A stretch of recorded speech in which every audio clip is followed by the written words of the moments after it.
نوجوانوں سنو کون ہے اہل بیت؟ حضرت سیدنا ابو بکر صدیق رضی اللہ تعالیٰ عنہ رسول اللہ کے حجرہ اقدس میں تشریف لائے. تاجدار کائنات علیہ السلام نے اجازت دیا، آپ اندر تشریف لائے تو کیا دیکھ رہے ہیں کہ رسول اللہ گھٹنوں کے بل زمین پر ہیں اور دونوں ہاتھ ٹیکے ہوئے سواری بن گئے، اور رسول اللہ کے اوپر حضرت امام حسین بیٹھے ہوئے پشت اقدس پر. حضرت ابو بکر نے جیسے ہی دیکھا کہا یا رسول اللہ آپ پر میرے باپ قربان آقا کیا ہی پیاری سواری ہے. تو حضرت نبی پاک نے فرمایا ابو بکر صرف سواری کو کیوں دیکھتے ہو، سوار کو دیکھو وہ بھی کتنا پیارا ہے. سبحان اللہ سبحان اللہ. یہ شان ہے حسنین کی. ارے دوستو میرا نبی وہ ہے جس کے لیے صحابہ نے نماز کی حالت میں نماز توڑ دی. میرا نبی وہ ہے جب حضور علیل تھے، اس دنیا فانی کے آخری دن گزار رہے تھے، علالت کی وجہ سے حضور پاک علیہ السلام جب نماز کو نہیں آئے، حضرت نبی پاک نے دیکھا کہ صحابہ مسجد نبوی میں نماز پڑھ رہے ہیں. نبی نے اپنی کھڑکی حجرہ مبارکہ کی کھڑکی کا پردہ ہٹایا، دیکھوں کہ صحابہ کیسے نماز پڑھ رہے ہیں. جیسے ہی پردہ ہٹا رخ زیبا کی روشنی مسجد نبوی میں جگمگانے لگی تو صحابہ سمجھ گئے کہ حضور آ رہے ہیں. صحابہ نے نماز کو چھوڑ دیا، مصطفیٰ کو دیکھنا شروع کر دیا. یہ وہ نبی جس کے لیے صحابہ نے نمازوں کو چھوڑا. حضرت ابو بکر نماز پڑھا رہے تھے، نبی کے لیے ابو بکر پیچھے ہٹے، نماز توڑ دی. یہ صحابہ کا عشق ہے، یہ صحابہ کی محبت مصطفیٰ ہے. مگر آؤ وہ نبی جو نبیوں کا امام ہے، وہ نبی جو لامکاں کا مکی ہے، وہ نبی جو مالک جنت ہے، وہ نبی جو روضہ محشر کا شافع ہے، وہ نبی جو خدا کا حبیب ہے. اب اس نبی کو دیکھو، نبی نماز پڑھا رہے، مولا حسین آئے، مصطفیٰ جان رحمت کی نماز کی حالت میں سجدے میں پشت انور پر بیٹھ گئے. تاجدار کائنات صلی اللہ علیہ وسلم نے محسوس کیا میرا حسین اب مجھ پر بیٹھا ہوا ہے. اللہ اللہ. آپ بھی اگر نماز پڑھیں آپ کا بچہ بیٹھ جائے، ہٹانے کتنی دیر لگتی میرے بھائی؟ ایمانداری سے بولا ہٹانے کو نہیں ہٹا سکتے بچے. سجدے کی حالت میں کوئی بچہ بیٹھ گیا آگے، آپ ایسا نہیں ہٹا سکتے. ہٹا سکتے، اجازت بھی اور کرنا بھی چاہیے. لیکن نبی کی پشت اقدس پر امام حسین بیٹھ گئے، نبی نے نہیں ہٹایا. حسین زلف معبری سے کھیل رہے، نبی نے نہیں ہٹایا. سجدہ طویل ہو گیا، نبی نے نہیں ہٹایا. صحابہ کو خیال آنے لگا کہیں رسول پاک علیہ السلام دنیا سے پردہ تو نہیں فرمائے. اللہ ایسے خیال آئے، مگر نبی نے حسین کو نہیں ہٹایا. قد اقدس پر پشت مبارکہ پر بٹھا کے رکھا. جب حسین ہٹے، نبی سجدے سے اٹھے، نماز ختم ہوئی. صحابہ سمجھ گئے نبی بتانا چاہتے ہیں کہ ساری کائنات مصطفیٰ سے پیار کرتی ہے، مگر آمنہ کا لال اپنے بیٹے حسین سے پیار کرتا ہے.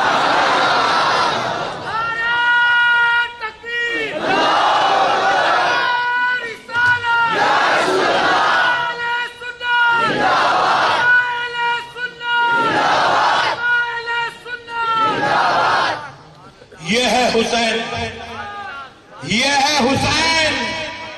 میرے دوستو کون ہے اہل بیت، کون ہے امام حسن و حسین؟ آپ موڈ میں تو ہے نا؟ ٹینشن تو نہیں نا؟ نہیں تم بولے بھی تو میں نہیں چھوڑتا، چپ چپ پوچھا. کون ہے حسین؟ سنو نوجوانوں، کون ہے حسین؟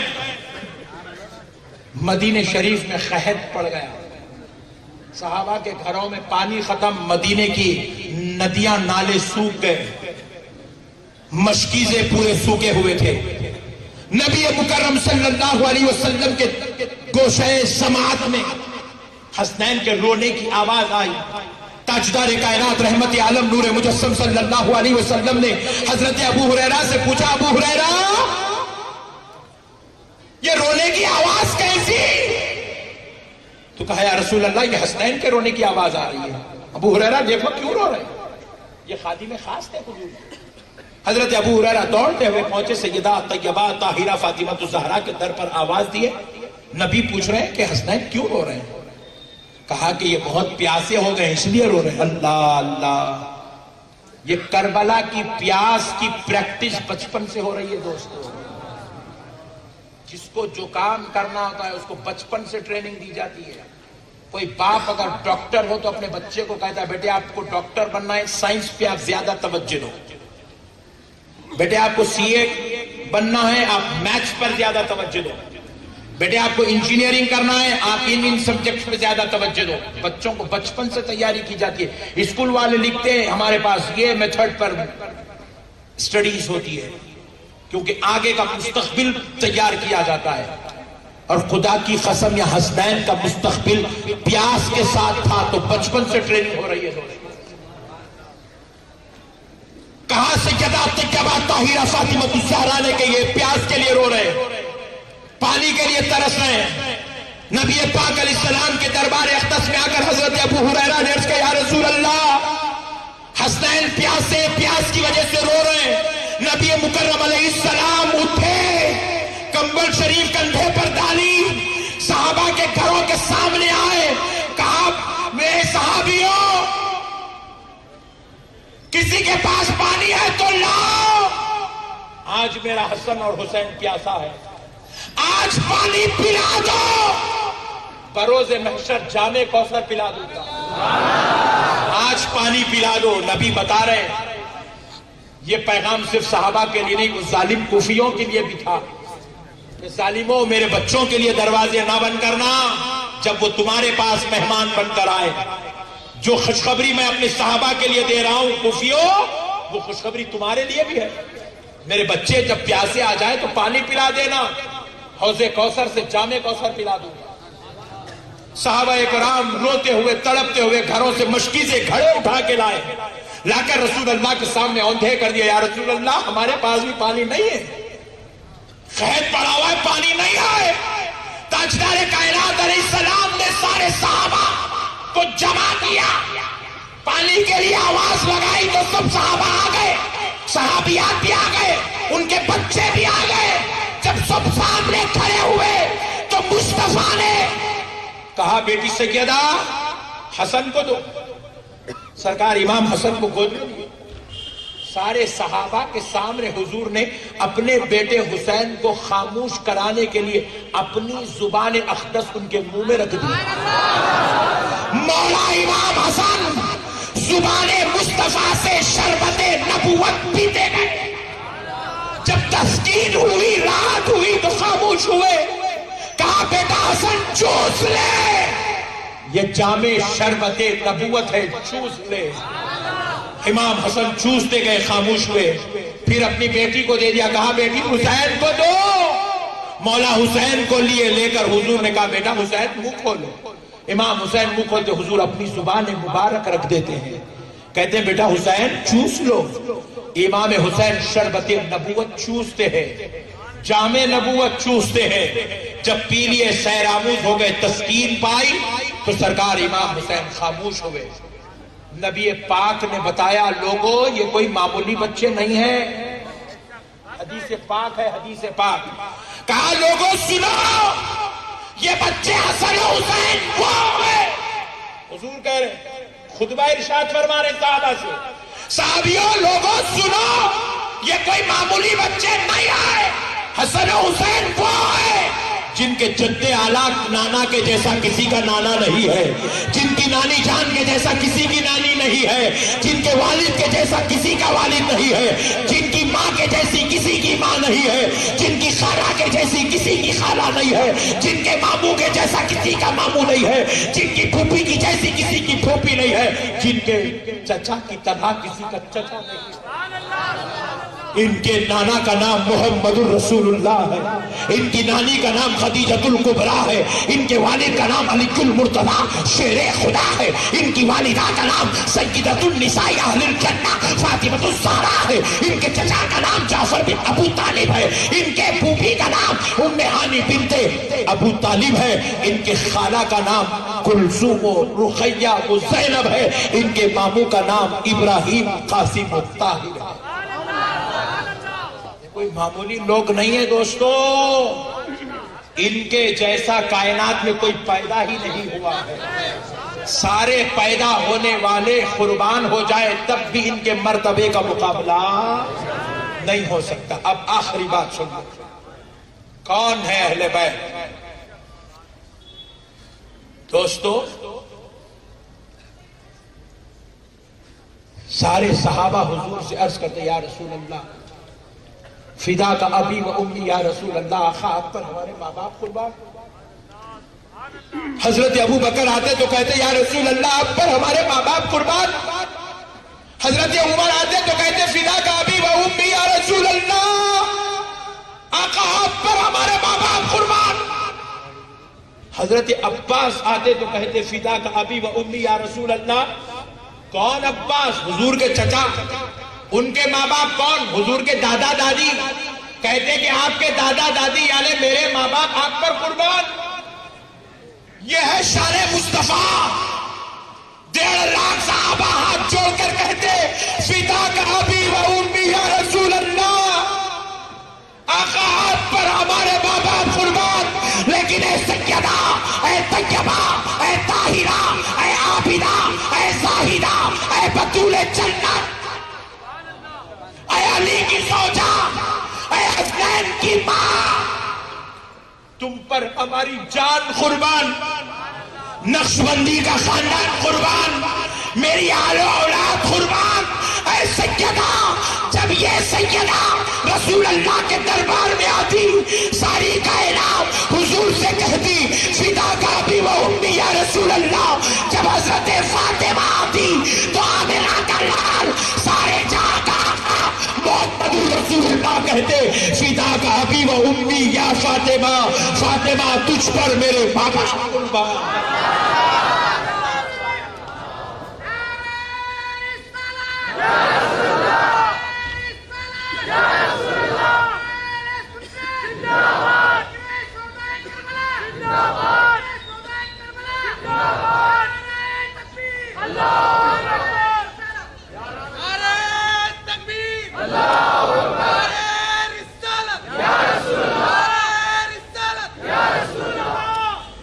اب سب کی بات ہوئی تو علی کی ایک بات کر دوں، اجازت ہے؟ سنو علی کون ہے؟ نبی پاک رحمت للعالمین صلی اللہ علیہ وسلم نے جب دیکھا کہ کعبے میں 360 بت نصب کیے جا چکے ہیں، نبی پاک اپنے دست اقدس میں عصا مبارکہ لے کر اپنے ہاتھوں سے بتوں کو توڑتے جا رہے ہیں، کعبے کو پاک کر رہے ہیں۔ زمین پر جتنے بت تھے حضور نے سب توڑ دیے، دیواروں میں جتنے تھے توڑ دیے۔ صحابہ کرام حضور کے ساتھ ہیں۔ ایسے وقت میں نبی پاک علیہ السلام نے صحابہ سے پوچھا صحابیوں علی کہاں ہے؟ علی کہاں ہے؟ علی کیوں یاد آئے حضور کو؟ کیونکہ جتنے زمین پر تھے دیواروں پر تھے صحابہ کو لے کر حضور نے سب توڑ دیے۔ اب کچھ بت چھت پہ لگے ہیں، کعبے کی چھت پر بھی کچھ بت نصب کیے گئے تھے، اور آپ تو جانتے کعبہ بڑا لمبا ہے۔ نبی محترم صلی اللہ علیہ وسلم نے پوچھا کہ علی کہاں ہے؟ مولا علی آئے، دوڑے دوڑے بھاگے بھاگے دربار مصطفیٰ میں آئے، کہا یا رسول اللہ غلام حاضر ہے۔ حضور نے کہا علی یہ کعبے کی چھت کے بتوں کو توڑنا ہے۔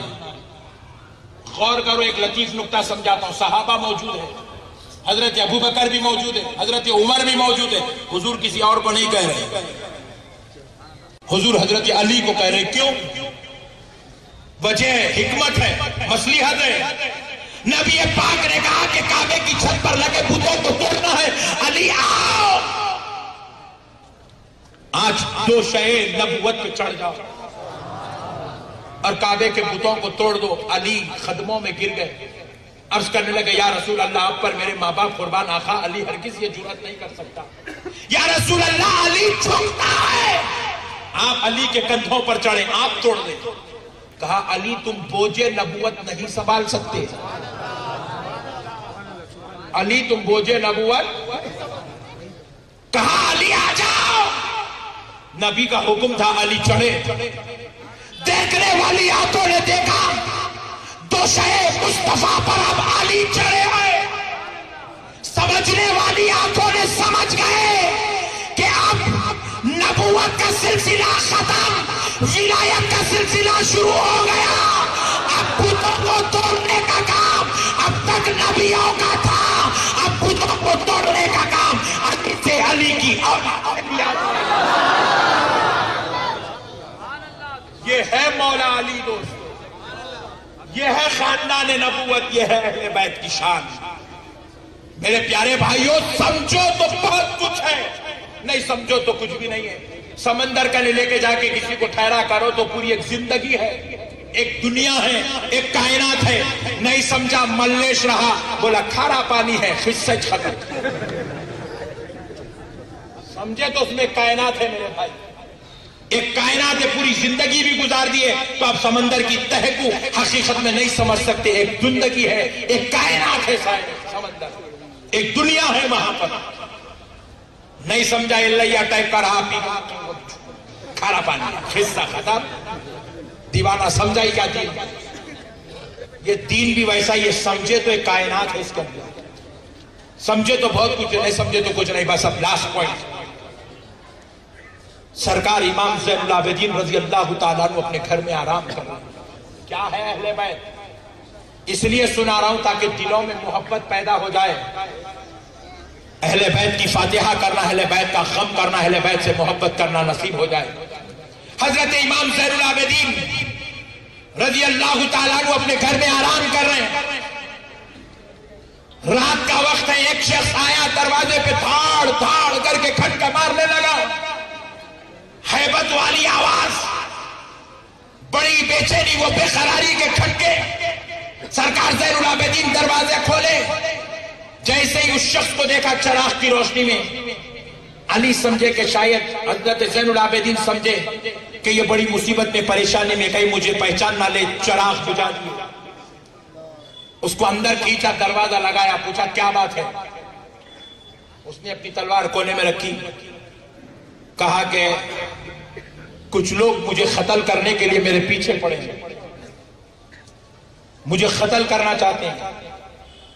میں اپنی جان بچانے کے لیے آپ کی مدد لینا چاہتا ہوں. آپ مجھے اپنے گھر میں چھپا لیں، وہ مجھے نہیں پہچانیں گے، نہیں دیکھیں گے تو چلے جائیں گے. میں سلامتی پالوں گا تو شکر گزار رہوں گا. امام زین العابدین اس کو اپنے بستر پہ سلائے، بستر پہ. یہ ہے یہ اہل بیت. اس ظالم، اس بدبخت کو اپنے بستر پہ سلائے. سلا کر زین العابدین خود باہر چلے گئے. باہر جا کے باہر سے کونڈی لگا دیے تاکہ لوگ کوئی نہ سمجھے کہ اندر کوئی ہے، اور خود باہر چبوترے پر سو گئے. صبح اٹھی اس خیال کے ساتھ اندر تشریف لے گئے شاید یہ مجھے پہچان لے گا، یہ مجھے پہچان لے گا، یہ مجھے پہچان لے گا. لیکن اندر گئے، دیکھا وہ بدبخت امام زین العابدین کو نہیں پہچانا. امام زین العابدین اپنے حصے کا کھانا اس کو کھلائے. واقع کربلا کے کئی دنوں کے بعد کی یہ بات ہے، 2-4 سال بعد کی بات ہے.